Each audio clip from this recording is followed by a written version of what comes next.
এই দেখো আমি ঝাড় দিয়ে নিই। আর এই কোলবালিশটা নিয়েও যাব না নিচের ঘরে, কারণ বড্ড নোংরা হয়েছে। ওটা ভাবছি এবার ডাস্টবিনে ফেলেই দেবো, ওটা কোনো কাজের না। এবার যদি কোলবালিশ বানাইও তাহলে।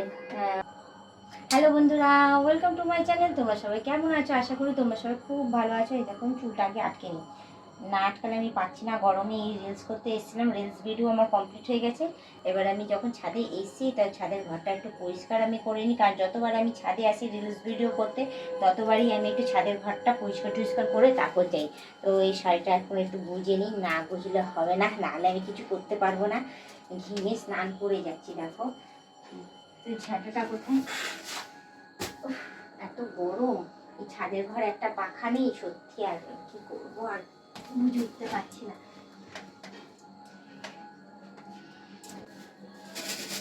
দেখো আমি ঝাড় দিয়ে নিই।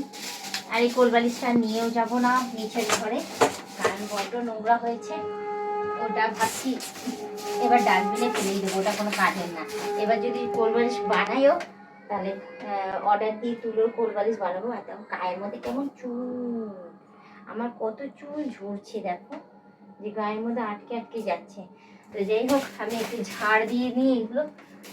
আর ভালো লাগে না ও কাজকর্ম করতে, বিশেষ করে গরমে নড়তে চড়তে আমার ইচ্ছা একদম করে না। চাদরটা না পাল্টে দিতে হবে, পাচ্ছি না মার্কেটে যেতে, গিয়ে একটা দুটো চাদর কিনে নিয়ে আসবো, একটা আমার নিজের রুমের জন্য আর একটা এই রুমের জন্য। কারণ এই একঘেয়েমি চাদর দেখে দেখে আমারও আর ভালো লাগে না। সত্যি তোমরা যেমন একঘেয়েমি ভিডিও দেখতে পছন্দ করো না, একঘেয়েমি কাজ করতে আমারও ভালো লাগে না, একঘেয়েমি জিনিস দেখতেও আমার ভালো লাগে না। সত্যি বাবা, আমার যদি না ভালো লাগে তোমাদের কি করে ভালো লাগবে বল? তো যাই হোক, নিচটা একটু ঝাড় দিয়ে নিয়ে নিই, না ঝাড় দিলে হবে না, যেহেতু আমি এখানে রিলস বানাইনি, আমি ছাদের ওপর রিলস বানিয়েছিলাম। এবার যেহেতু এই রুমে আমি ঢুকে ভিডিও করছি, তো তার জন্য আমি এই রুমটা একটু ঝাড় দিয়ে নিচ্ছি। ঝাড় দিয়ে তারপর আর একখানা ভিডিও করবো, আর একখানা ভিডিও শ্যুট করে তারপর নিচে চলে যাব। তো কিছুদিন আগেই বৃষ্টি পড়েছিল, বৃষ্টি পড়ে পাঁপড় ছাপড় সব ভিজে গেছিলো।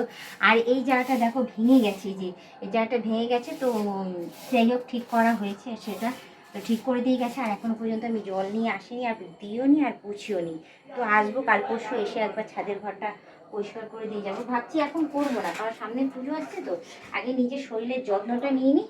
যত্নটা নিয়ে তারপর যে পুজো কাছাকাছি আসবে, ঘর দোর সমস্ত পরিষ্কার টরিষ্কার করে একদিন ঝাঁচাকটা করে দেবো, যাতে পুজোর সময় আমাকে কিচ্ছু করতে না হয়। পুজোর সময় পায়ের ওপর পা তুলে আমি শুধু তোমাদের সাথে বক বক করবো আর ঠাকুর দেখে যাবো, আর গান্ডি পিন্ডি সুন্দর সুন্দর জিনিস খাবো। এমনিতে আমি খেতে ভালোবাসি, তোমরা জানোই।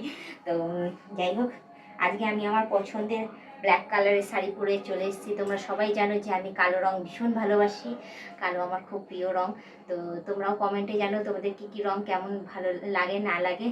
তো বলবো যে তোমরা যারা নতুন দেখছো তারা অতি অবশ্যই আমাকে সাবস্ক্রাইব করে দিই, বেল আইকনটা টুক করে টিপে দিও, অল নোটিফিকেশনটা অন করে দিও। আর আমাকে কেমন লাগছে, ভালো লাগছে তো অতি অবশ্যই আমাকে কমেন্টে জানিও আমাকে কেমন লাগছে না লাগছে। আর তোমরা কী কী টাইপের ভিডিও তোমরা দেখতে চাও সেগুলো আমাকে কমেন্টে জানিও। তো আজকের ব্লগিংটা বলবো এখানেই শেষ করছি, আবার অন্যদিন অন্য কোনো ব্লগ ভিডিও নিয়ে হাজির হয়ে যাবো। আজকের মতো টাটা, বাই বাই, সুস্থ থেকো এবং আমাকে দেখতে থেকো।